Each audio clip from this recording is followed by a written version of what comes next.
Dati, uwishi, tips, boy bawang ang ulam ko. Pag pumapasok ako sa school, nahihiya ako kasi ang baon ko tuyo, tinapa, itlog, minsan sardinas. Ramdam na ramdam ko noon ang kahirapan. Pero may sinabi ako sa sarili ko noon, hindi ako papayag na habang buhay akong mahirap. Kaya nagsikap ako katulong ang aking ina. Nag-aral ako ng mabuti at higit sa lahat nagtiwala ako sa Diyos. Awa ng Diyos, ngayon PhD na ako at nagtuturo na sa Amerika. Nakakapunta na sa iba't ibang bansa, nakakabili ng mga bagay na dati pangarap ko lang.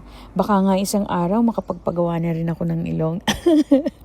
Pero, kidding aside, higit sa lahat, ginamit ako ng Diyos para makatulong sa maraming guro na makapunta sa Amerika at matupad ang pangarap nila. Kaya kung ikaw ay nasa kalagayan ko noon, huwag kang susuko.